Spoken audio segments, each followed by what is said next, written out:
Muy buenas noches a quienes nos escuchan ahorita. Nos da mucho gusto continuar en AMSICHAC. Les saluda Eugenio Rodríguez Olivares. Y para continuar con esta sinergia con Biotexa, ya vimos el mes pasado las bases de cómo utilizar Estimulan. Ahora nos toca el manejo combinado en osteomielitis en pie diabético.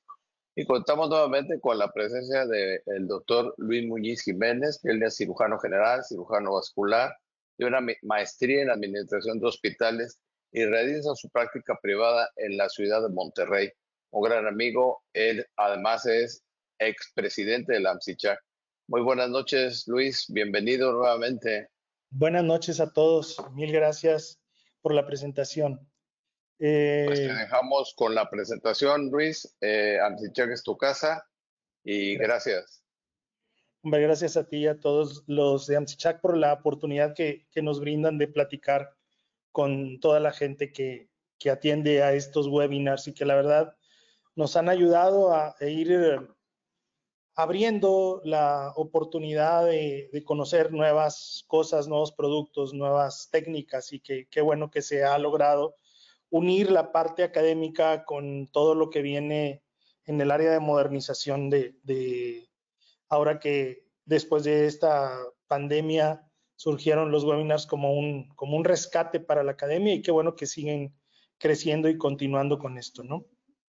Bueno, pues vamos a continuar con el tema que hemos tomado ahora como bandera, que es el uso de transportadores de antibióticos a nivel local, en este caso el Estimulan. Ya los que estuvieron el mes pasado se dieron cuenta de que nos hablamos principalmente de las bases, de cómo se utiliza, de cuáles son los principios, pero una de las cuestiones más polémicas que se están presentando actualmente en este caso es que el Estimulan está realmente indicado para su manejo en tejido óseo. Así inició como parte de su desarrollo y del crecimiento que tiene. Al mezclarse con antibiótico nos permite limpiar la zona de tejido óseo la cual se haya resecado o inicialmente en ortopedia cuando había una prótesis o algún procedimiento que podía tener una infección. Bueno, se manejaba este producto inicialmente relacionado al hueso, pues.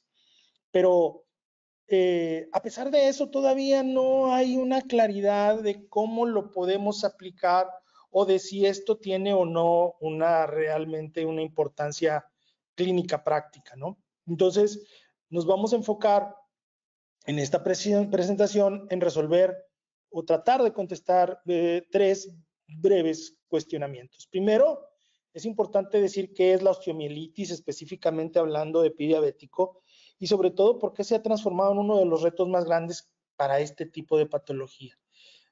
Sabemos que no es única y exclusivamente el problema en cuanto al pie diabético, pero sí nos está causando un conflicto severo y ahorita vamos a hablar un poquito de eso, vamos a tratar de resolver esa duda. También vamos a ver después cómo participa el Estimulan más antibiótico como un coadyuvante del tratamiento quirúrgico conservador para el manejo de la osteomielitis en pie diabético. Y luego el punto más álgido cuando tratamos de llevar nuestra experiencia de esto es que la gente piensa, bueno, ¿y hay realmente evidencia o solamente lo estás usando como una experiencia clínica? Entonces vamos a tratar de resolver estos tres cuestionamientos en el transcurso de esta presentación. Primero, como preámbulo, pues hay que decir obviamente que las infecciones en pie diabético están siendo un factor de incremento, están teniendo un incremento importante. Ya sabemos que las infecciones en pie diabético aumentan el riesgo de hospitalización en los pacientes diabéticos siempre con un porcentaje elevado, más de 50 veces en comparación con las personas que no tienen diabetes. También sabemos que es una de las causas más comunes de complicaciones en diabéticos y aquellos pacientes que se hospitalizan, bueno, pues hasta un 20%, o sea, uno de cada 5 de los ingresos de hospitalizaciones por complicaciones de diabetes son por infecciones en el pie. ¿verdad? Y esto también aumenta o incrementa mucho el riesgo de amputación hasta 155 veces más que aquellos pacientes que no tienen diabetes, ¿no? Entonces, de ahí la importancia. Pero también es importante decir, o sea, ¿qué pasa con los pacientes cuando ya tienen una afectación de hueso?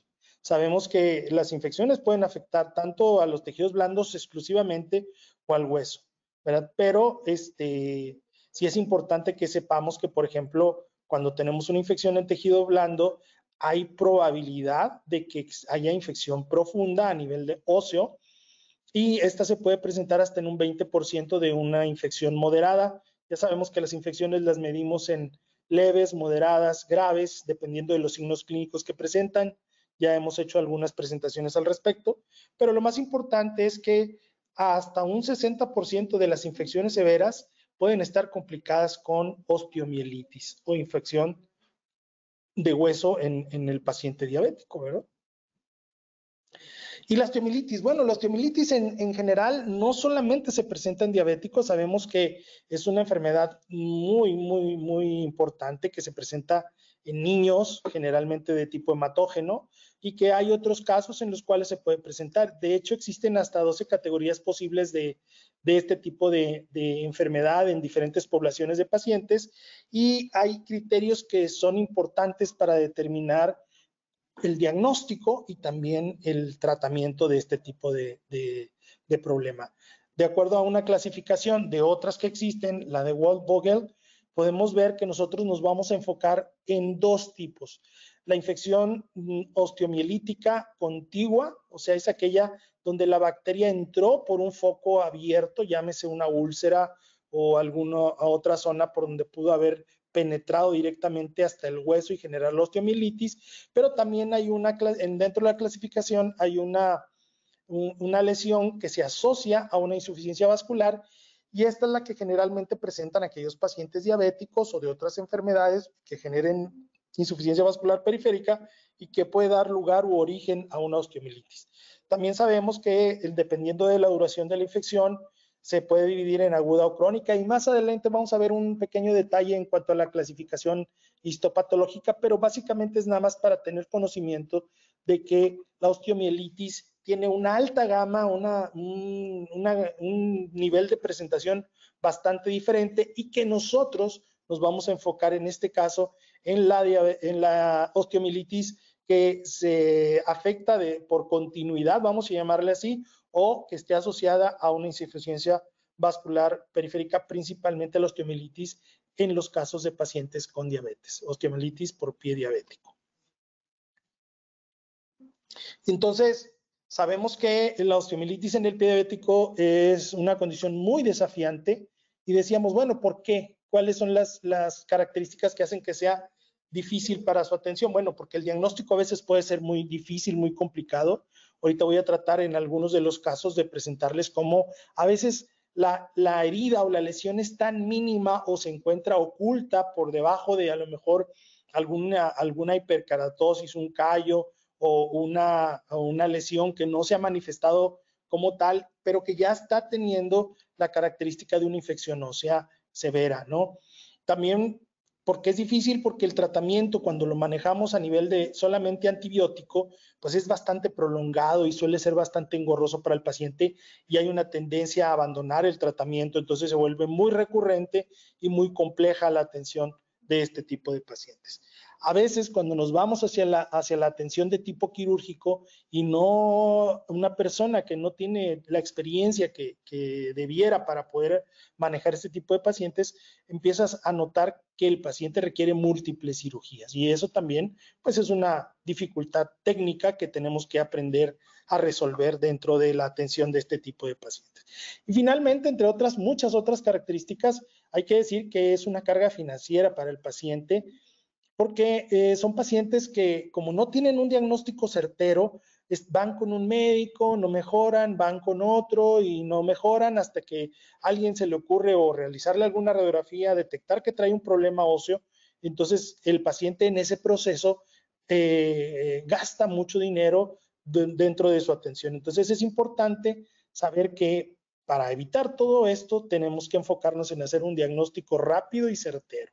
Y eso es lo que uno de los aspectos o puntos en los que nos vamos a enfocar. ¿Cómo hacemos un buen diagnóstico para que podamos decirle rápidamente al paciente, tienes una osteomielitis? Y entonces ya se decide si queremos darle un manejo conservador, ¿sí? Un manejo agresivo, y dentro del manejo conservador puede ser de tipo médico o ya enfocarnos al quirúrgico, ¿verdad? Pero bueno, básicamente esa sería la situación de por qué es tan complejo atender un paciente. Y acuérdense que, por ejemplo, son pacientes que tienen situaciones agregadas, que son agravantes como la neuropatía, la misma insuficiencia vascular periférica. A veces la infección se vuelve muy severa, no solamente afecta el tejido óseo, sino que también está afectando tejido blando. Si el tejido blando está muy extenso y estamos hablando de, por ejemplo, la parte anterior del pie, si esta infección se mete por ahí entre los metatarsianos, se vuelve técnicamente más difícil hacer una buena deshidratación. Todos esos factores nos impiden que podamos realizar un procedimiento rápido con una atención que vaya hacia la mejoría en forma certera. Bueno,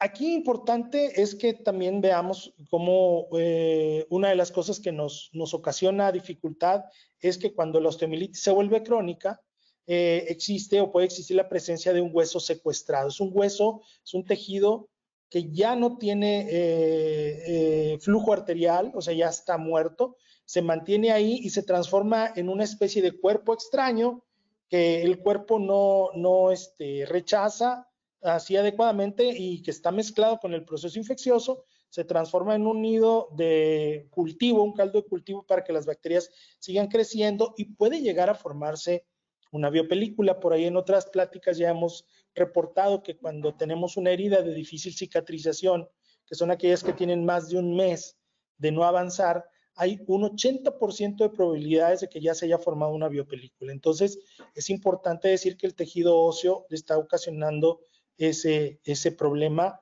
porque ya se encuentra secuestrado por la misma cronicidad de la patología, ¿no? Entonces, ahí es donde tenemos que tomar decisiones para decidir qué vamos a hacer con todo esto, ¿no? Y esto también complica la evolución del paciente. Entonces, tenemos un caso de osteomielitis que se vuelve crónica. Tenemos que definir cómo vamos a llevar a cabo un diagnóstico clínico. Primero tendríamos que decir que la osteomielitis es no se presenta en todas partes, pero bueno, por frecuencia es más común en el antepié, generalmente hasta en un 90% de los casos, seguido del mediopié y del retropié en porcentajes similares del 5%. Ahorita, dentro de la presentación de casos, vamos a ver casitos que van a tener que evidenciar que vienen tanto de una zona como de otra, ¿no? La osteomielitis del antepié tiene un mejor pronóstico, por supuesto, porque es más fácil de atacar el problema que las otras que son más posteriores y están por lo mismo más cerca del área del tobillo. Y por lo mismo el riesgo de amputación, vamos a llamarle por arriba del tobillo, es mucho mayor en una osteomielitis del retropié. Cuando esta se vuelve severa, hasta en un 50% de los casos se puede perder el pie, o el mediopié, que el porcentaje de amputación puede llegar hasta el 18-20%, y la osteomielitis del antepié ya es mucho más raro que pueda requerir solamente que se nos complique en forma muy severa con otros factores, ya lo decíamos, la neuropatía, la isquemia o la misma infección pueden ocasionar que perdamos esa extremidad a pesar de que sea una lesión a nivel del antepié. ¿Cómo diagnosticamos? Porque una cosa es que sepamos qué es la osteomielitis, pero ¿cómo diagnosticamos en un pie diabético que el paciente puede tener una osteomielitis? Bueno, hay signos que nos sugieren cuando revisamos un paciente que puede haber datos de osteomielitis. Por ejemplo, la presencia de los signos inflamatorios en una úlcera cerca a una prominencia ósea como esta que estamos ahorita viendo aquí en la zona de este ortejo, como pueden ver, este paciente ya tenía una amputación del primer dedo, y vean cómo viene con una lesión por fricción, pero es una zona donde tenemos un dedo en garra. Vean cómo ya trae un proceso inflamatorio severo, aunque la herida no se ve tan directa, pareciera que no está expuesto el hueso, pero vean cómo tiene un proceso inflamatorio severo con datos de dolor, porque el paciente venía con dolor, sobre todo rubor y celulitis, ¿no? Entonces, esto nos puede sugerir que en la parte inferior a esta lesión, aunque no se vea expuesto el hueso, puede presentar datos de osteomielitis. Obviamente, cuando tienes en esta misma lesión la descarga purulenta o de líquido sinovial, que ya quiere decir que está abierta la articulación, pues puede sugerir que tenemos una osteomielitis. Obviamente, cuando tenemos el hueso visible directamente a través de la úlcera, ¿verdad? Cuando tenemos la exposición de alguna cápsula o estructura capsular, es lo mismo, está expuesto ya la zona del hueso o de la articulación. Cuando tenemos en este tipo de lesiones un granuloma que no está adherido al lecho, sino que está una tipo de granulación patológica, también puede sugerir la manifestación de osteomielitis. Y el signo clínico que nosotros conocemos más es la aparición del famoso dedo en salchicha, que es como este que estamos viendo aquí, que es una inflamación del dedo tal que pareciera que los pliegues articulares están perdidos, y como lo pueden ver, parece como una salchicha, por eso tiene esa denominación. Entonces, estas características nos hablan de que pudiera existir una manifestación de osteomielitis en la profundidad de estas lesiones. Y obviamente aquellas úlceras que no han evolucionado favorablemente en 12 semanas, en un paciente que no tiene isquemia y que tiene una descarga adecuada, pues bueno, tenemos que analizar también la probabilidad de que hacia la profundidad trae un proceso infeccioso que no hemos detectado, ¿no? Y puede ser una osteomielitis. Entonces, para seguir con esta parte del diagnóstico, hay que decir que existe la posibilidad de que el paciente padezca una infección de hueso que no hayamos detectado a través de ninguna manifestación clínica. Recuerden que los pacientes diabéticos, por su problema de, pues obviamente metabólico, también pueden ser pacientes que no presentan cuadros de signo inflamatorio, que no presentan esa parte que hablábamos del calor, rubor, tumor, dolor, o sea, toda la respuesta inflamatoria secundaria a una infección, y entonces puede haber una lesión infecciosa subclínica que no la estemos detectando. Pero también es una parte importante de saber que, por ejemplo, existen casos en donde pareciera que no hay nada, pero tenemos la presencia de un fragmento de hueso que está desprendido o visible dentro de la herida, y eso es patognomónico. Ya podríamos decir con eso que el paciente presenta una osteomielitis, como este paciente que caminaba y sentía que algo se le movía al interior de la herida, y ustedes pueden ver que lo que estamos extrayendo de ahí es la cabeza de un metatarsiano. Entonces, aquí no hay ninguna duda de lo que este paciente está manifestando, es una osteomielitis severa del hueso, a pesar de que no tiene ninguna manifestación franca de infección, o sea, no está rojo, no se caliente, solo pareciera que tiene pues una úlcera neuropática, pero la verdad es que trae un proceso infeccioso fuerte, pero no manifiesta los signos clásicos de infección en este caso, ¿no? Entonces, para fines prácticos, ya cuando tenemos que ir a eso, todo esto era algo sugerente, pero ya habiendo un estudio de evidencia, lo que podemos ver es que hay dos signos clínicos específicos para buscar osteomielitis. El primero es la visualización de la herida y la medición del ancho y la profundidad de la misma. Cuando una úlcera es mayor a 2 centímetros, existe la posibilidad de que presente una osteomielitis con una sensibilidad del 56% y con una especificidad de hasta el 92%. Y cuando la herida tiene una profundidad mayor de 3 milímetros, tiene también o se asocia con mayor frecuencia de osteomielitis subyacente a esa herida, sobre todo si está relacionada con alguna prominencia ósea, por supuesto. Y el segundo criterio diagnóstico es el Prop2Bone test. Este Prop2Bone ya está muy estudiado. Hay, como siempre, para todo lo que hacemos, hay documentos que avalan la importancia y hay otros que le quitan un poquito el protagonismo, pero sí es importante que conozcamos claramente que este estudio, que consiste en colocar una sonda Roma a través de la úlcera para tratar de detectar una superficie ósea que se pueda tocar, entonces eso nos va a dar una evidencia de que puede tener una osteomielitis. De este estudio, que es la palpación de hueso a través de la úlcera con un estilete romo y estéril, tiene una sensibilidad del 87% de acuerdo a este estudio que estamos comentando y una especificidad del 91%. Y tiene un valor predictivo positivo del 57% y predictivo negativo del 98%. Si no lo tocamos, hay 98% de que no sea, ¿no? Y bueno, hay cuestionamientos recientes de la utilidad, por eso es recomendable no hacer solamente el estudio del prop to bone. También es importante hacer un estudio radiológico simple para poder complementar el diagnóstico, ¿verdad? Y cuando tenemos un prop to bone positivo con un signo radiológico de destrucción ósea, aumenta, por supuesto, la sensibilidad hasta un 90%, 97%, perdón, y es 92% específico. Entonces, si combinamos los dos, tenemos un mejor diagnóstico. Entonces, la recomendación es hacer el prop to bone y también hacer el estudio radiográfico simple de la lesión para que podamos hacer un mejor diagnóstico de la manifestación de osteomielitis que estamos buscando. Hay otros estudios que también se pueden hacer, como la resonancia magnética, que se considera que es el estudio más preciso para el diagnóstico.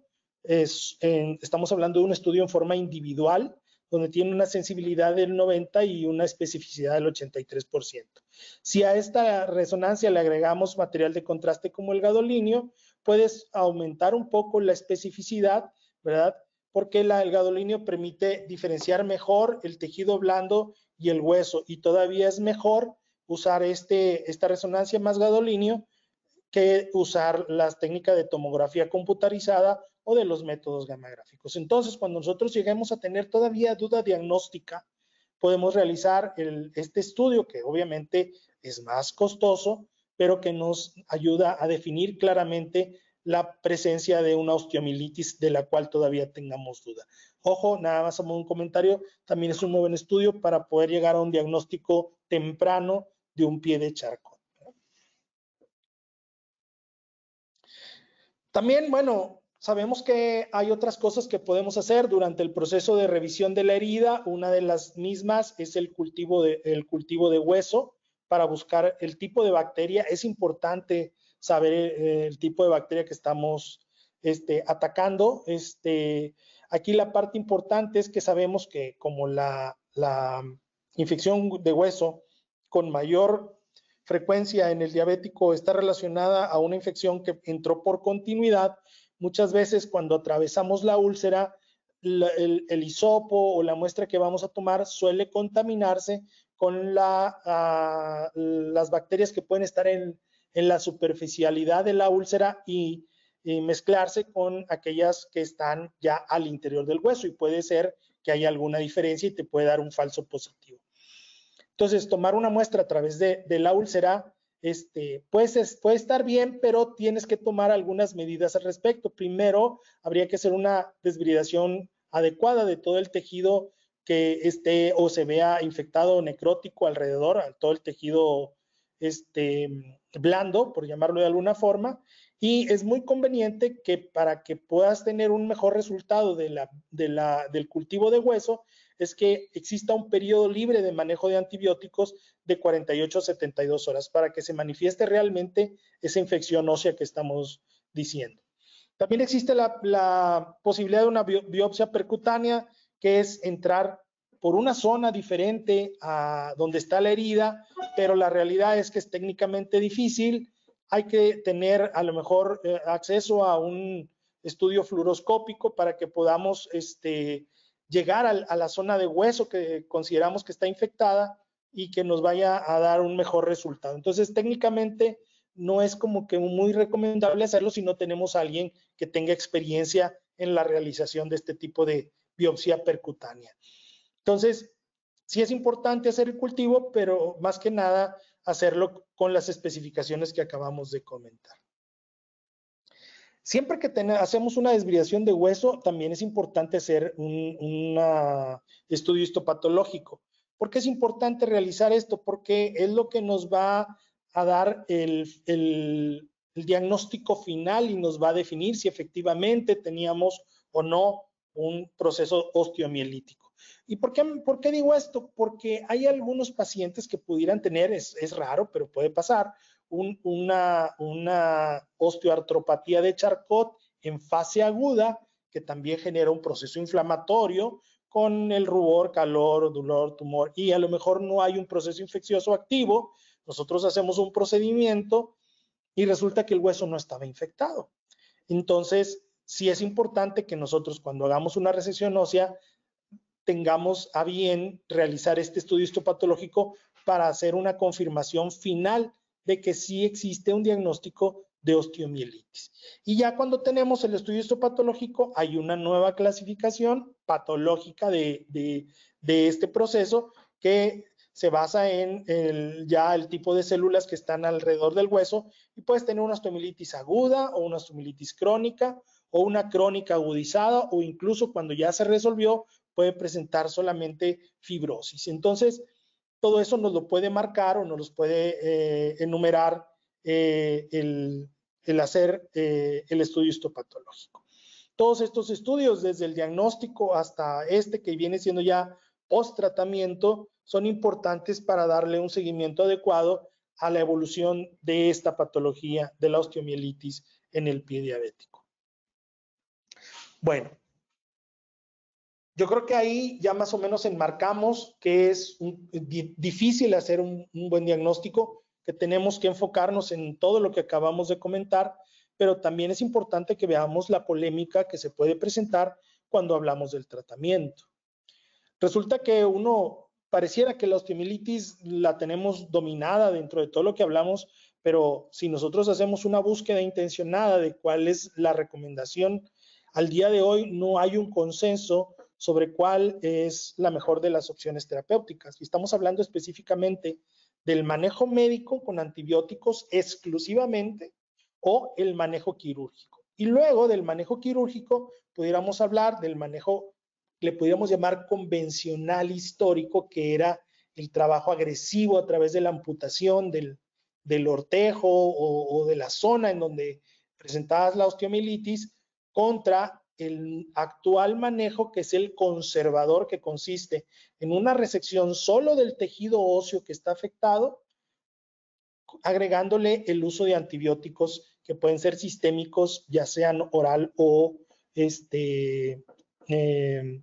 vía intramuscular intravenosa, ¿no? Entonces, sí tenemos 2 o hasta 3 opciones que estamos hablando, que en cierto modo tendríamos que decidir cuál es la mejor, cuál es la que vamos a usar y en qué nos vamos a enfocar. Entonces, si ya tenemos el diagnóstico, ya sabemos que es una osteomielitis, ya le vamos a decidir cuál va a ser el manejo, tenemos que ver hacia dónde vamos a enfocar nuestro esfuerzo, hacia el tratamiento médico, ¿sí? O hacia el tratamiento quirúrgico. Y esto tiene que ver mucho con la especialidad que esté manejando el profesional de la salud. Imagínense que la osteomielitis le llega a un paciente, a una persona, a un médico que es internista, endocrinólogo, pues la tendencia siempre va a ser a manejar antibióticos. Incluso un infectólogo o ese tipo de especialista, pues se enfoca mucho en el manejo con antibiótico, que está descrito, que tiene buenos resultados en el manejo. Pero tenemos que ver que el paciente que estamos viendo tiene una osteomielitis por continuidad.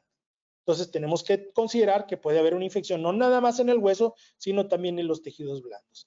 Y entonces en este artículo que estamos comentando, podemos ver que hay criterios para decidir si en un momento dado vamos a manejar el paciente desde el punto de vista solamente con tratamiento médico o tratamiento quirúrgico. Y aquí los vamos a comentar rápidamente. Por ejemplo, en aquellos que tienen un tratamiento o que queremos buscar un tratamiento médico, son aquellos que tienen úlceras confinadas al antepié, siempre en paciente con riesgo quirúrgico elevado, gente mayor, que tenga problema cardíaco, que puedan estar muy bien problemados o en cuidado intensivo y le detectamos esto, pues bueno, son pacientes que pueden estar inestables y que a lo mejor no es conveniente llevarlos a un procedimiento quirúrgico. Siempre deben de ser pacientes que estén bien vascularizados, porque la isquemia pues obviamente favorece al fracaso en el éxito del tratamiento con antibióticos. Debe ser un paciente que no tenga datos francos de necrosis a nivel de los tejidos blandos, que sea, si el paciente se moviliza, que es una úlcera que tenga la facilidad de poderla descargar, ¿sí? Que el hueso y las articulaciones no estén visibles a través de la ulceración, ¿sí? Si acaso no existe un cirujano que pueda realizar el procedimiento, pues bueno, se puede llevar a cabo el manejo de este tipo médico. Hay pacientes que rechazan rotundamente, que no le quieren hacer ningún procedimiento, pues bueno, tendríamos que llevarlos al manejo médico nada más, ¿sí? Y bueno, si el paciente ya dijo que no y aparte no requiere ningún otro manejo, bueno, pues entonces pudiera ser considerado dentro de esta opción de manejo solamente con antibióticos. Los que francamente deben llevarse a un tratamiento quirúrgico son aquellos que tienen un hueso visible en el fondo de la úlcera. Ahorita vamos a ver algunos ejemplos. Cuando tienen presencia de necrosis a nivel de los tejidos blandos, pues hay que hacer una limpieza de los tejidos y ya estando ahí, pues es importante que también hagamos el curetaje o la resección ósea que sea necesaria.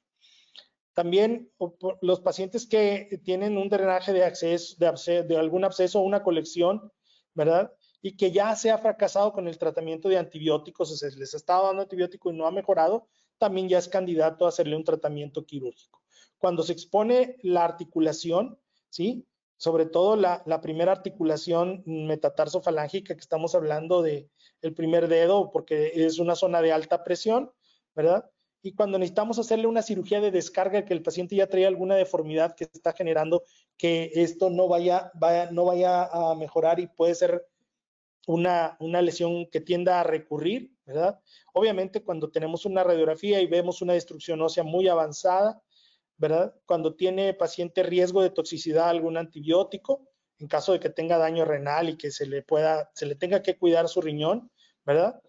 Y en infecciones causadas por algún patógeno resistente a algún antibiótico que ya tenga muy bien detectado, pues todos estos pacientes pueden ya decirse que requieren un tratamiento quirúrgico.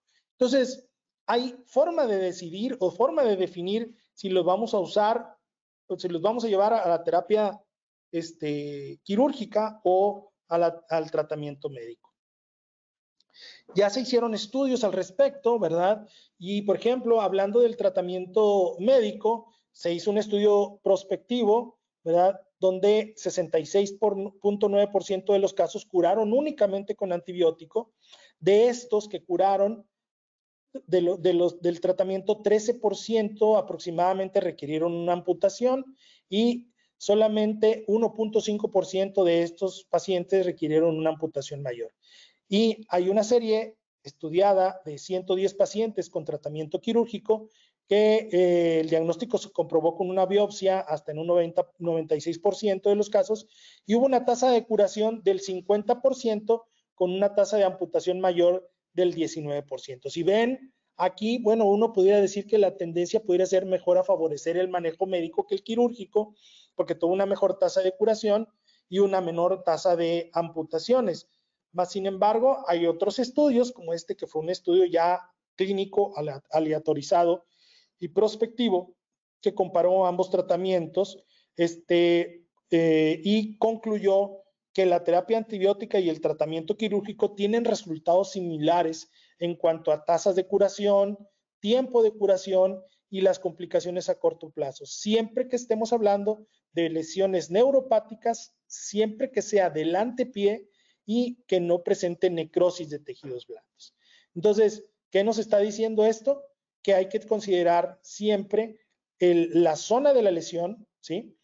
En este caso ellos hablan de muy buenos resultados en zona del antepié, pero el mediopié, el retropié, como lo vimos en diapositiva inicial, no tienen la misma buena evolución que cuando tienes una lesión en el antepié. Y aquí ellos lo mencionan claramente, ¿verdad? Y también, obviamente, ellos dicen, tienen que estar bien vascularizadas y no debe haber necrosis de tejido blando para tener una mejor evolución o una evolución favorable. Y lo que ellos dicen es, ya sea tratamiento médico quirúrgico, aparentemente la evolución es muy similar. Y entonces nos dicen que pues tenemos que individualizar cada caso para tomar esa decisión. Ya vimos cuáles son los criterios para manejar una lesión desde el punto de vista médico, con antibióticos solamente, o desde el punto de vista quirúrgico, ¿verdad? Y bueno, ya está muy estudiado, pero es importante también saber que ya no estamos pensando, cuando hablamos de tratamiento quirúrgico, de una resección de un ortejo en forma completa, ¿verdad? Ya estamos viendo que recientemente están saliendo procedimientos conservadores que lo que se reporta es que solo se debe retirar el hueso infectado sin necesidad de hacer una amputación completa. Y esto se combina con tratamiento antibiótico que se transforma en una opción bastante atractiva porque reduce los cambios en la biomecánica del pie y reduce al mínimo la duración de la terapia con antibióticos, que también sabemos que es importante. ¿Por qué? Para evitar lo que está sucediendo ahorita, el surgimiento de superbacterias que ahora están siendo resistentes a los antibióticos. Un punto que me llamó mucho la atención y que hasta cierto punto justifica el uso de antibióticos a nivel local en este tipo de pacientes es que en este artículo donde hablan de una actualización diagnóstica y terapéutica en el manejo de la osteomielitis, ellos mencionan para el uso del tratamiento médico, fíjense bien, no quirúrgico, ellos mencionan que una opción viable es la aplicación local de antibióticos.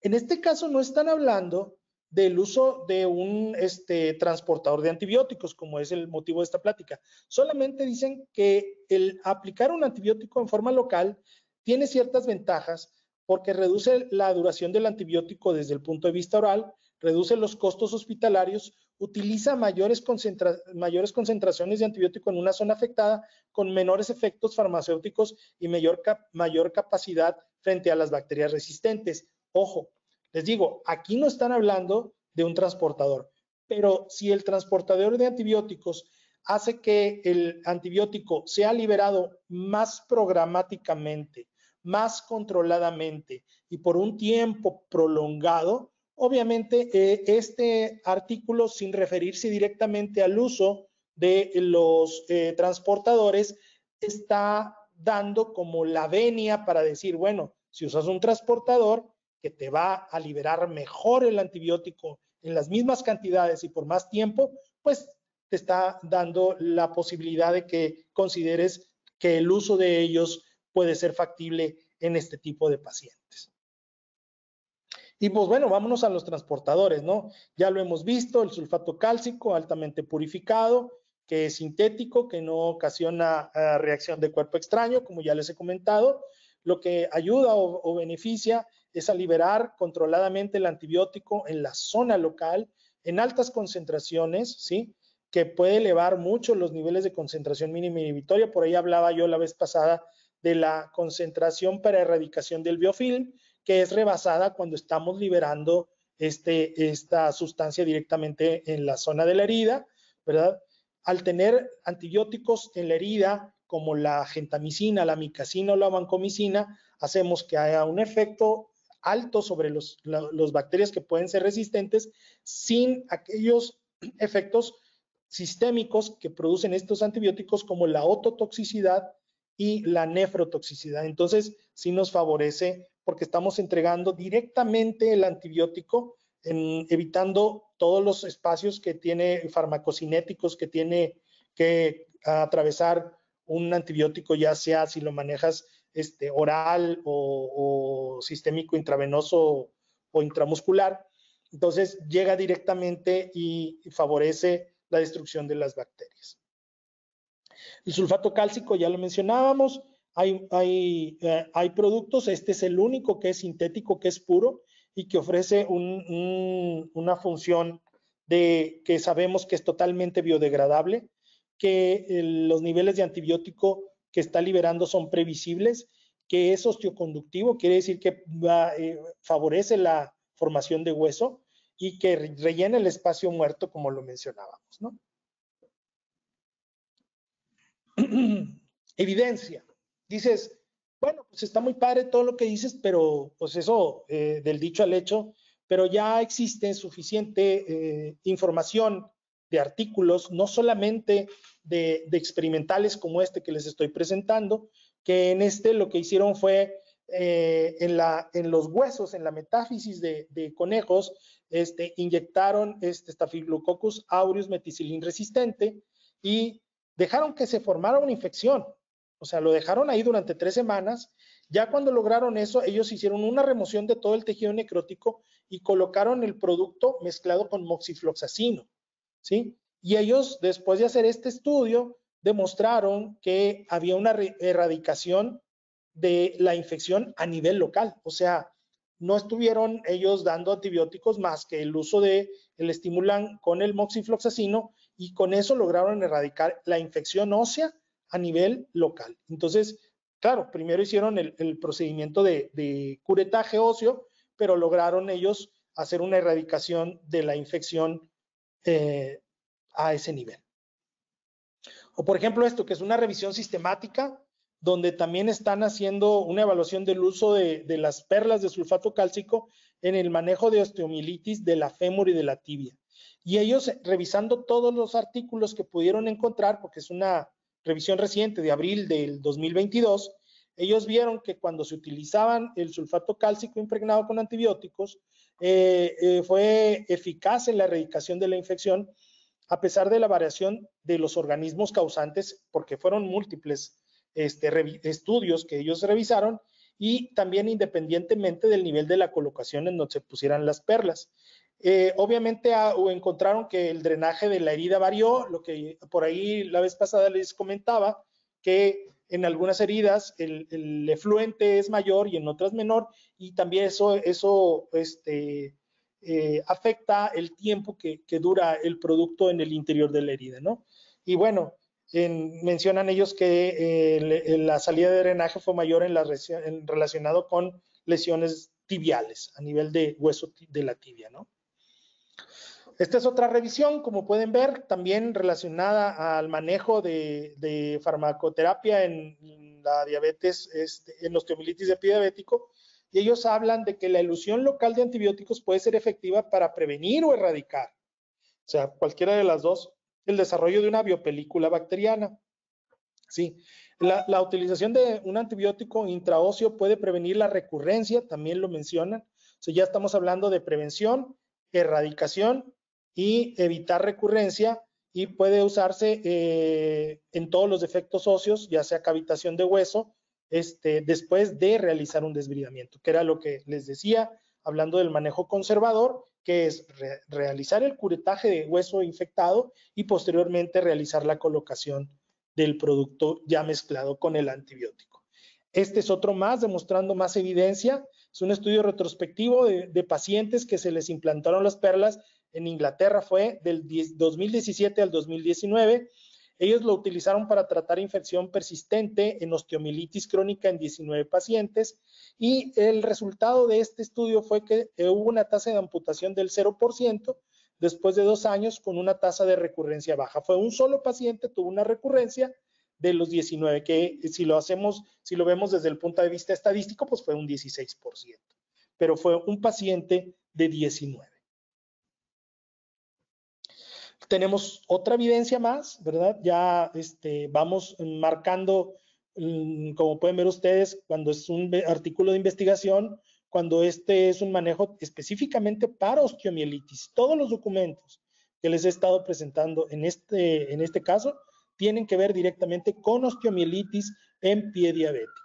Y por ejemplo, el doctor Gowland aquí reporta que usó el Stimulan en el tratamiento de osteomielitis de extremidades inferiores sin antibióticos ni orales ni intravenosos. Y lo que él manejó fue hacer en 279 de 323 pacientes, 86.4% de estos sanaron clínicamente sin recurrencia de osteomielitis, y que no hubo ninguna recurrencia en ninguna ubicación anatómica específica, dándole seguimiento a los pacientes hasta por 5 años. Entonces, No quiero decir que puede ser utilizado solamente sin antibióticos ni orales ni intravenosos, pero él demuestra que en un buen porcentaje de los casos tuvo una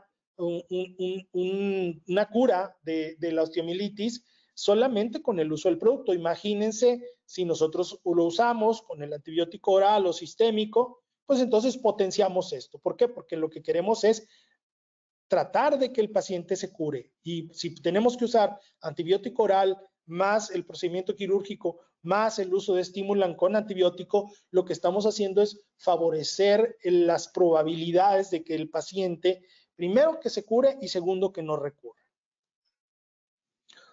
Más evidencia, sulfato cálcico más antibiótico. Esto es un estudio comparativo prospectivo del 2017 al 2019. Ellos hicieron un estudio entre dos tipos o dos grupos de pacientes.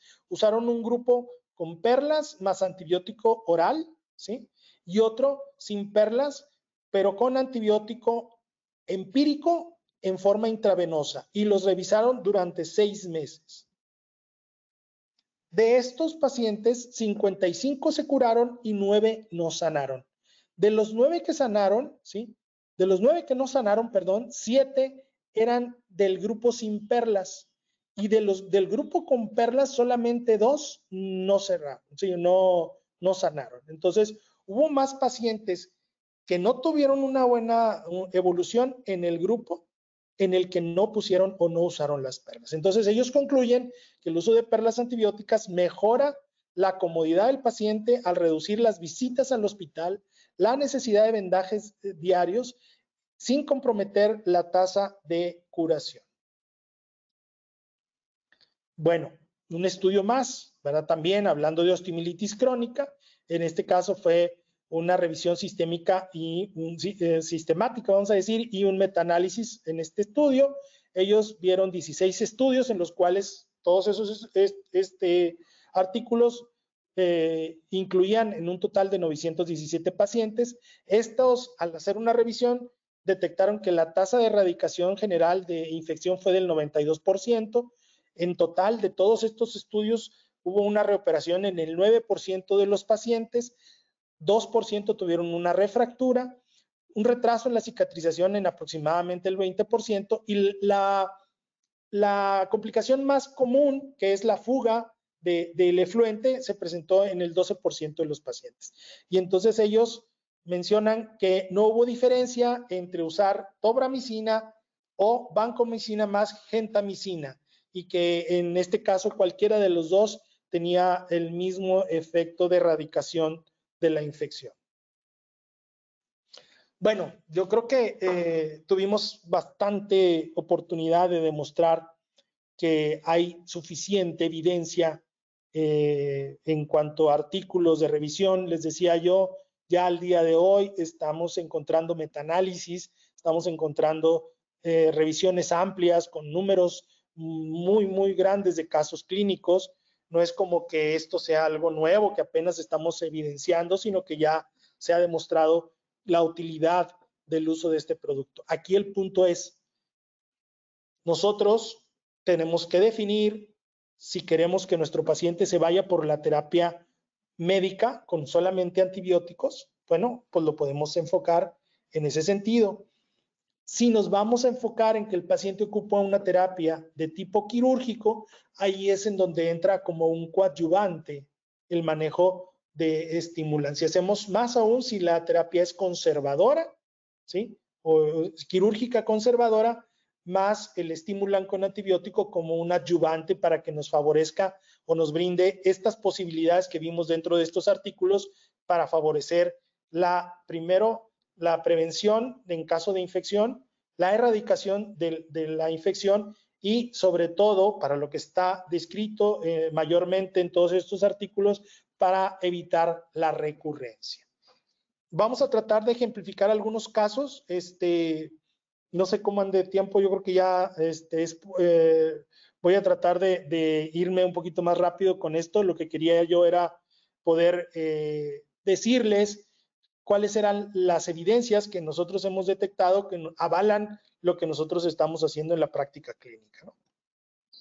Este caso es un caso de un masculino de 47 años joven trailero que es un diabético mal controlado, que acude por presentar un absceso en el primer dedo y llamaba mucho la atención ese dedito en salchicha que ustedes están viendo, y lo que quisimos hacer fue evidenciarlo, y aquí en la radiografía ustedes pueden notar cómo presenta datos francos de destrucción ósea a nivel de la primera articulación interfalángica, y que en un momento dado nos dio el diagnóstico de una osteomielitis.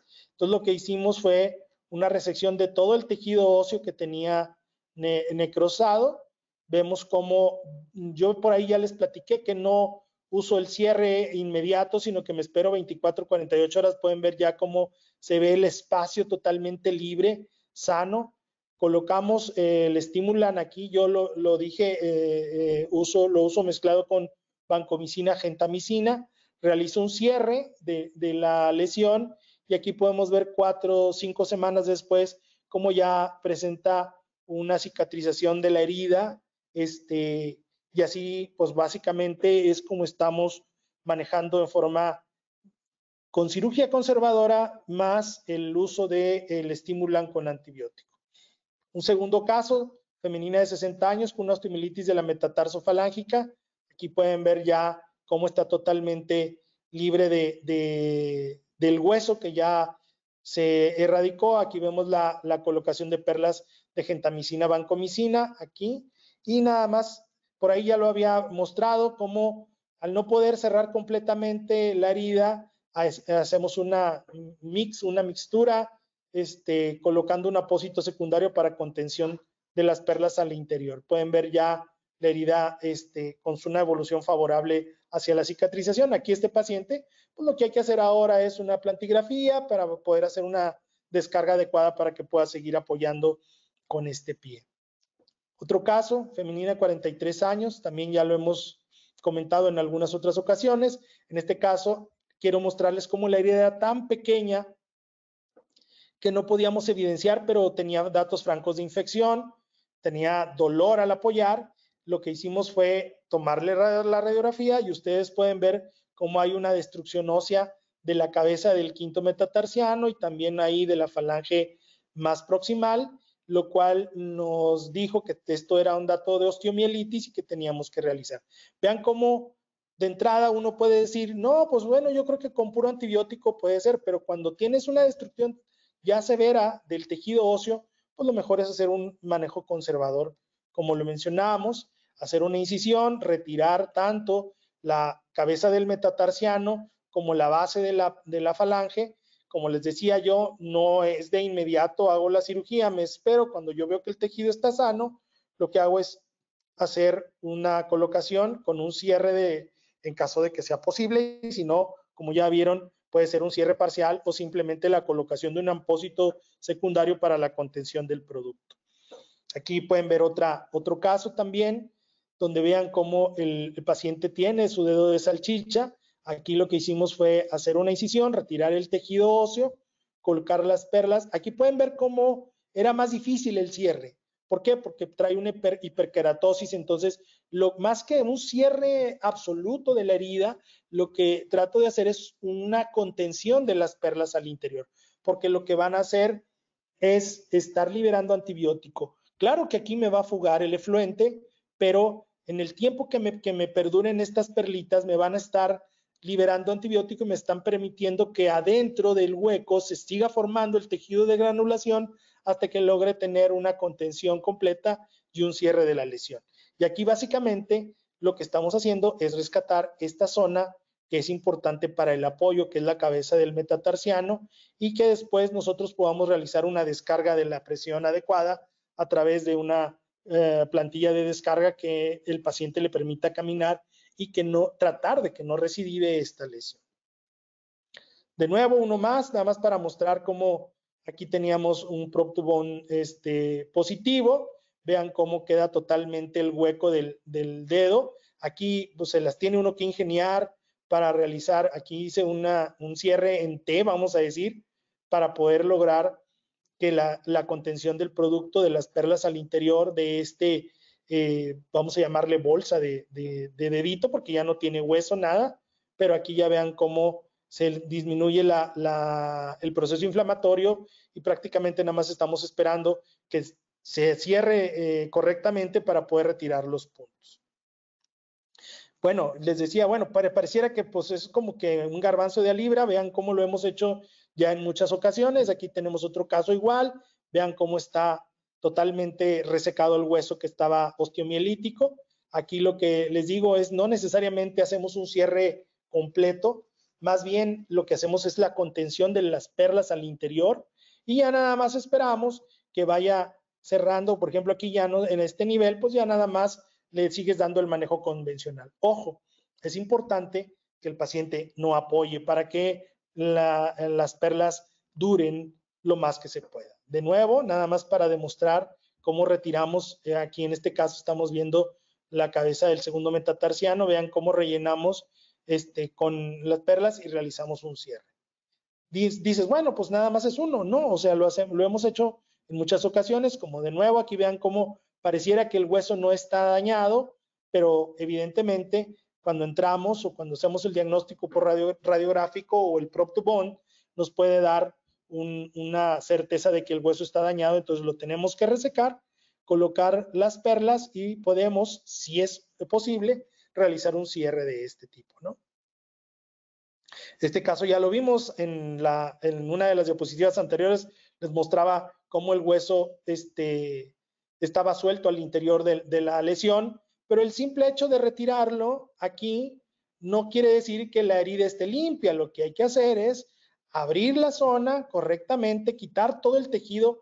Pudo haber quedado hueso pegado al interior dentro del... No pudo, es un hecho que había hueso osteomilítico todavía, porque al fracturarse se quedó un segmento de hueso allá. Bueno, hay que completar el procedimiento, colocar el producto y posteriormente realizar el cierre. Entonces, nada más para que ustedes vean. Y pueden decir, bueno, son casos anecdóticos, ¿verdad?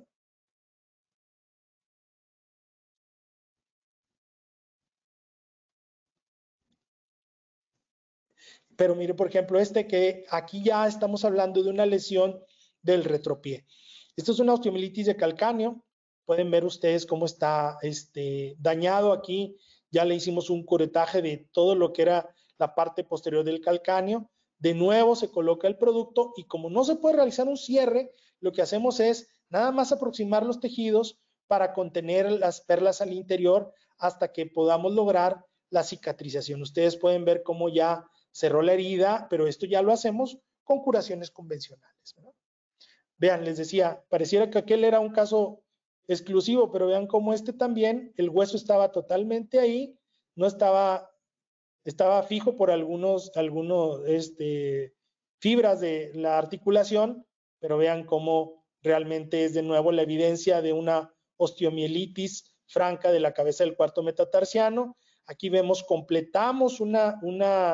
hicimos una incisión para completar la resección, el curetaje, la limpieza, y luego colocamos el producto al interior. Y vean cómo le vamos haciendo curaciones. No es posible realizar un cierre en esta herida, pero vamos haciendo curaciones colocando un apósito secundario para contener las perlas al interior de la lesión. Aquí pueden ver la evolución. Vean cómo todavía aquí hay una perlita incrustada en esta herida hasta que ya logramos un cierre casi completo de esto solamente con la realización de curaciones frecuentes y la colocación de las perlas al interior, y lo vuelvo a decir, es para prevenir la recurrencia de osteomielitis en la zona.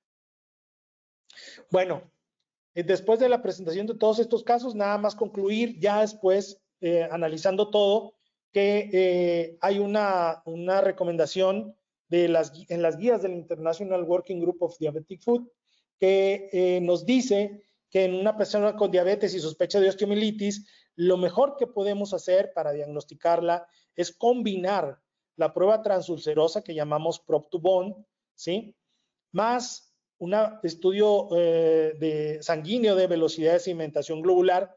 Ellos dicen o proteína C reactiva. La realidad es que el mejor de los dos es la velocidad de sedimentación globular, agregándole un tercer estudio que es la radiografía simple. Si hacemos el prop to bone, la radiografía simple y la sedimentación globular es la mejor combinación de estudios para poder hacer un diagnóstico certero de osteomielitis.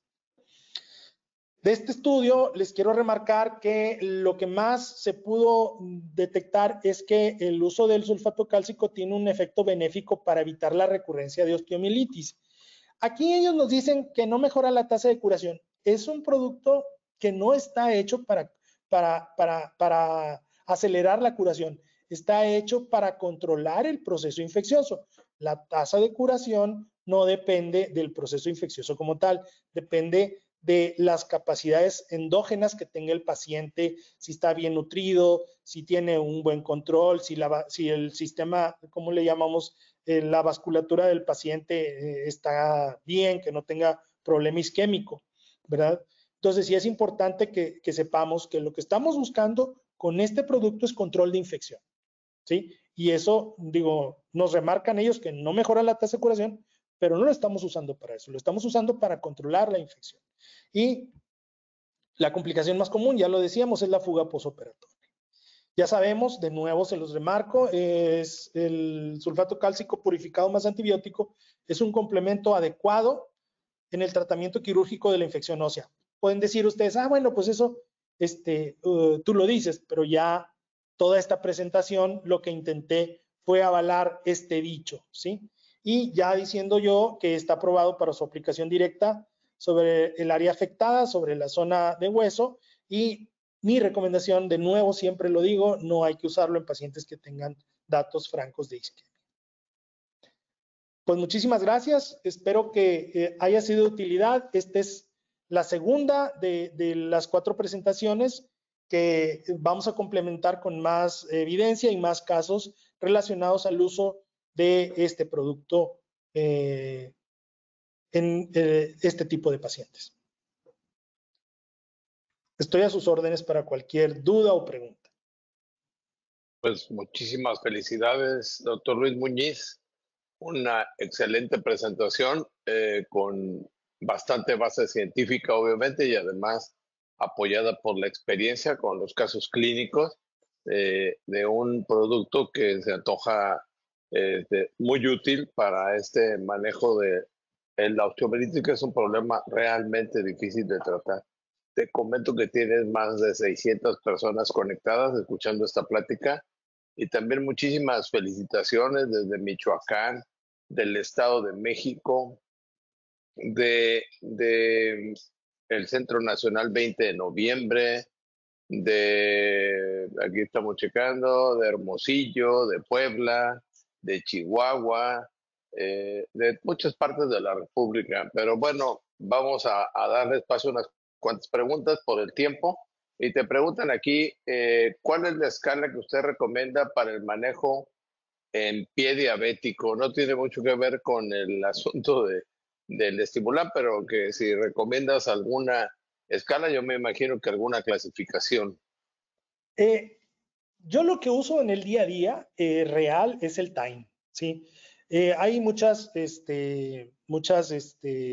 formas de analizar, pero yo creo que si tú te enfocas por ahí en alguna presentación, les digo, debes de tener un modelo mental y el modelo es tuyo, o sea, tú debes de el que te funcione a ti, el que manejes mejor. Yo lo hago en base a lo que manejo y hago diarios la clasificación de Texas con el uso del concepto de preparación del lecho de la herida a través del time.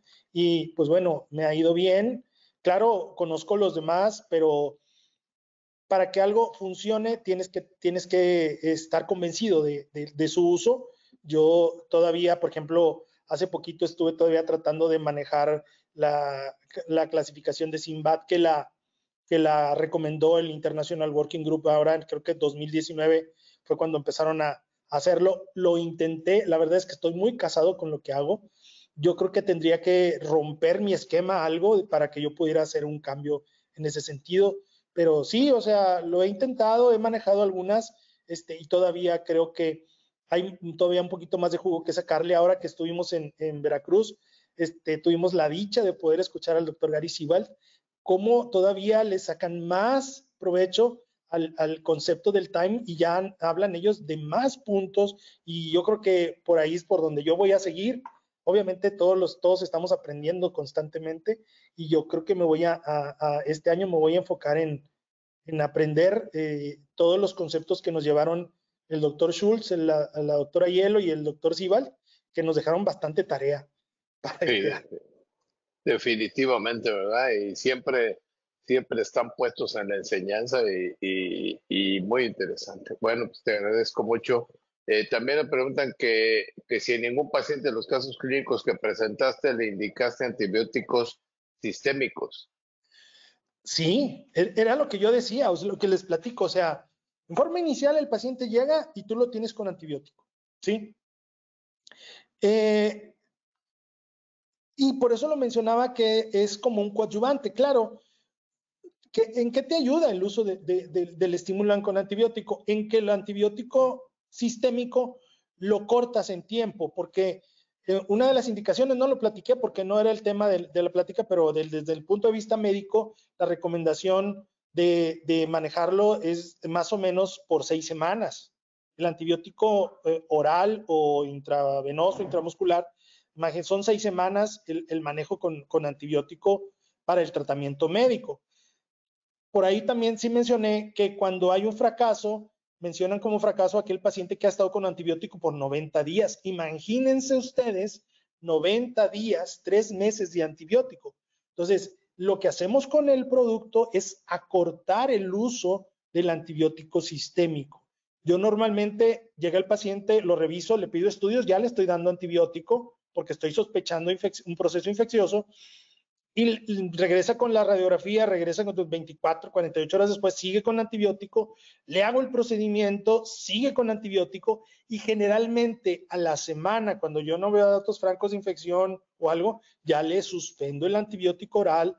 Generalmente lo que manejo son orales porque el 99% de mis pacientes son ambulatorios, pero digo, de manejarle 6 semanas, manejarle 12 semanas, que era hoy estamos hablando de 12 y 6 en manejo médico para osteomielitis, pero antes eran 12 semanas. Entonces, de manejar 12 semanas de antibiótico a manejarlo 5 o 7 días con antibiótico sistémico, sí hay una gran diferencia. Y ese acortamiento del manejo de antibiótico favorece que disminuyas el riesgo de resistencias bacterianas severas, ¿no? Y de ahí que el título de la plática es como coadyuvante, no estamos dándole toda la fuerza, o sea, no porque lo usemos dejamos de operar al paciente, no porque lo usemos dejamos de usar antibiótico, pero si a la semana tú ves que ya no está rojo, no está caliente, no sale pus, pues ya le puedes suspender el antibiótico oral y lo dejas con el uso del producto local directamente. Bien, nos pregunta también en cuánto tiempo duran las perlas en la herida y si se tienen que aplicar varias veces. Sí, ya lo había comentado o lo he comentado en otras ocasiones. El producto depende mucho del efluente.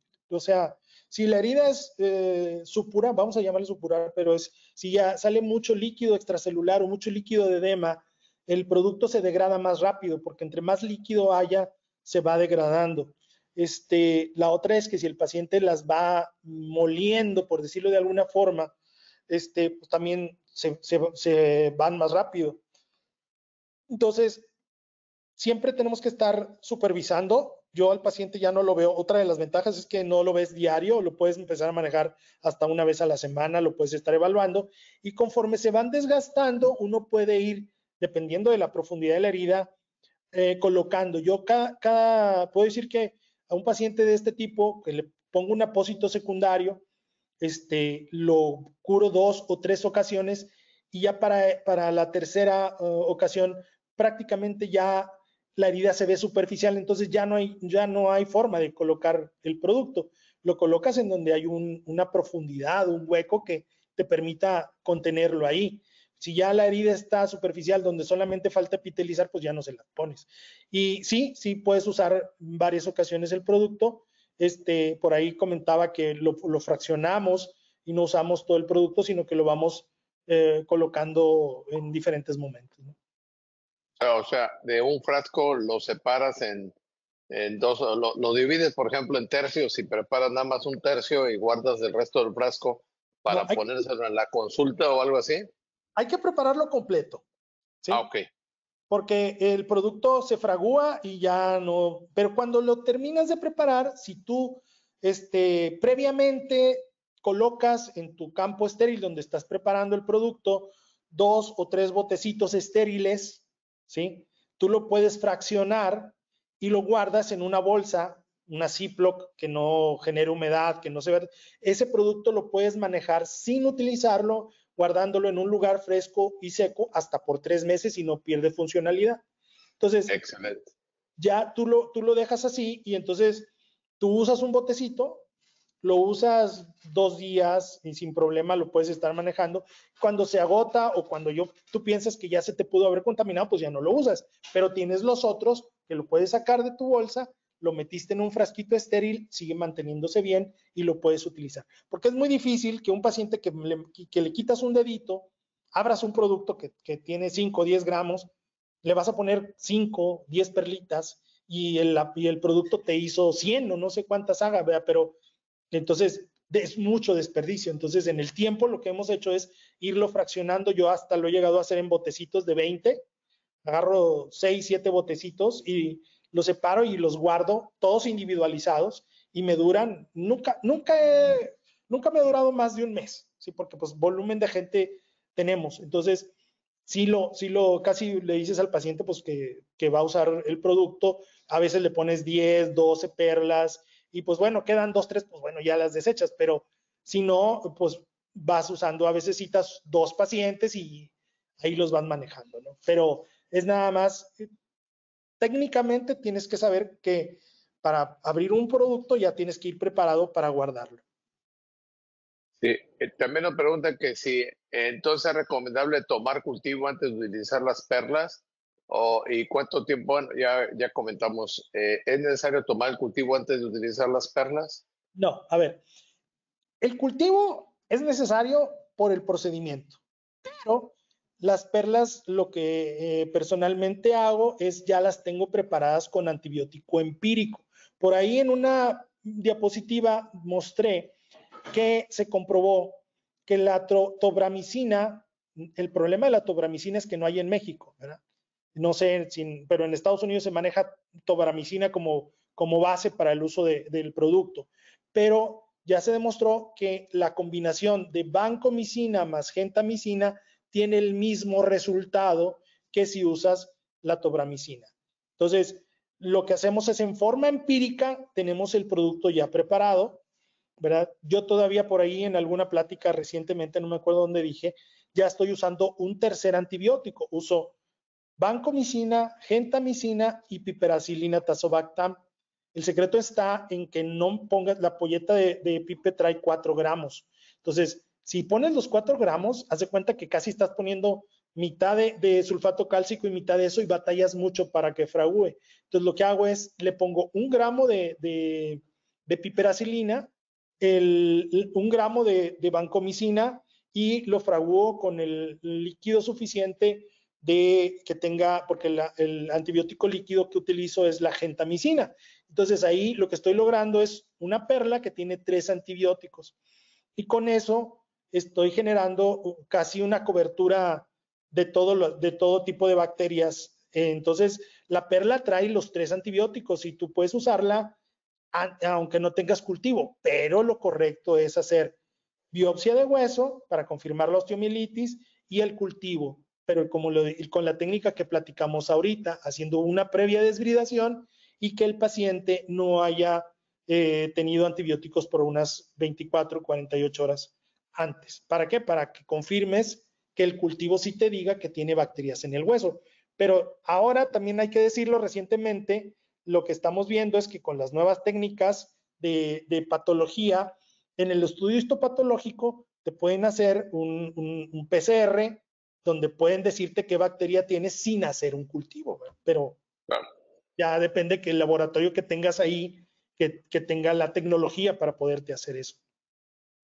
Bien, también nos preguntan que cómo calculas la cantidad de perlas que vas a poner. Ahora sí que depende del hueco que tengas más o menos, digo, pues ya lo hacemos hace mucho tiempo, entonces si vemos, por ejemplo, que es un espacio de un dedito, ya sabemos que son 5 o 6 perlitas, Si ya vemos que es un metatarsiano, estamos hablando de 10, 12 perlitas y así lo manejamos. No le damos no decimos un número exacto, pero puede ser que nos falle un poquito y a lo mejor haya que agregar más. Pero sí, como les decía, básicamente lo que hacemos es, si vamos a abrir un botecito, ya sabemos que cito 1 o 2 pacientes o hasta 3 pacientes, dependiendo para que pues, no se desperdicie tanto. Sí, es extraordinario este tip, ¿no? Te preparas las perlas, las separas en frasquitos y, claro, en pie diabético, que son heridas relativamente pequeñas, por decir de una manera, o nada comparativo, por ejemplo, una rodilla abierta, una cadera abierta, pues se puede servir para, en un momento dado, varios pacientes, ¿no? Eso lo hace mucho más eficaz al producto. Sí, claro. Tenemos aquí una pregunta que se nos hace muy interesante. Si utilizas el estimulant directo sobre la herida, o sea, el antibiótico va tópico al foco osteomielítico, a nivel sistémico, ¿utilizas un monoterapia o utilizas 2 o 3 antibióticos por vía oral? Por ahí les comentaba que el paciente lo veo antes, o sea, primero desde el momento de la consulta, yo ya estoy viendo el grado de enfermedad que tiene y me baso más en qué tipo de infección tiene sobre tejido blando. Si, por ejemplo, solamente estoy pensando en osteomielitis, como aquella pacientita que tenía una lesión puntiforme y que se veía inflamado, que estamos claros de que nada más es la osteomielitis, que el tejido blando no trae efecto, manejo monoterapia, ¿verdad? Muy enfocada a la infección por staph, que es lo más común que se presente en osteomielitis, ya sea moxifloxacino, levofloxacino, de los pacientes que vemos en ese sentido. Ya cuando veo un paciente que trae una inflamación severa con necrosis, material purulento, entonces sí ya voy por una doble o incluso hasta triple terapia independientemente, porque todavía no hacemos procedimiento, porque todavía no sabemos en qué está manejando. Entonces, un paciente a veces, en la vida real, a mí lo que me pasa es que no lo opero de inmediato, o sea, llega a consulta, le mandas algún examen de laboratorio y a las 24, 48 horas está regresando contigo para decirte, sí, doctor, y ya es cuando haces el procedimiento. Excelente. Mira, una pregunta más porque tenemos también un mensaje de Biotexa y otro mensaje de Amcichac. Siguen llegando las felicitaciones, te felicitan de la Ciudad de México, te felicitan de Sinaloa, te felicitan de Tabasco, también de Perú, de Colombia, de Argentina, y eso creo que ya son todavía más horas que aquí, o sea, 2 horas más, etcétera. Qué bueno que están con nosotros.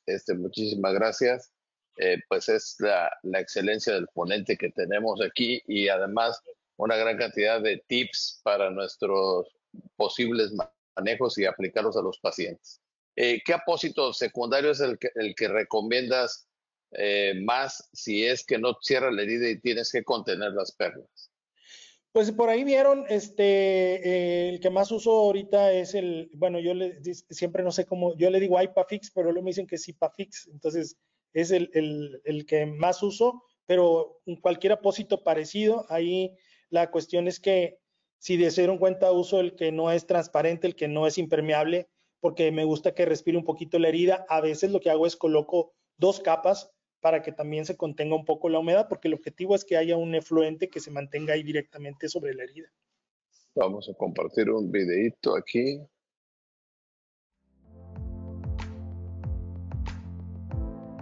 Estimados asistentes, nuevamente agradecemos al doctor Luis Muñiz su valiosa participación y a ustedes por acompañarnos en el webinar de hoy, Cirugía más Stimulant como manejo combinado de osteomielitis en pie diabético, donde exploramos conocimientos valiosos sobre estímulo.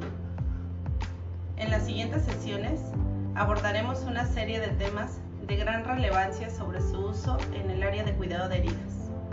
El 25 de octubre responderemos la pregunta: ¿se puede usar stimulant más antibiótico en infecciones de tejido blando? Finalmente, el 22 de noviembre indagaremos a fondo: stimulant más antibiótico en infección de sitio quirúrgico. Si requieren información adicional, como detalles de precios, presentaciones, listado de antibióticos, acceso a artículos científicos o casos clínicos ilustrativos, contáctenos de forma directa y un especialista de producto le atenderá. Los invitamos a consultar más información y promociones en nuestra página oficial biotexa.com, así como seguirnos en nuestras redes sociales.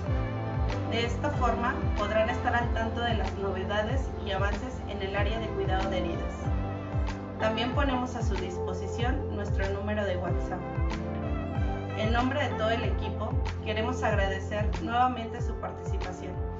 Esperamos contar con su presencia en las próximas sesiones, donde seguiremos explorando y compartiendo conocimientos valiosos sobre Stimulant. Gracias y hasta pronto.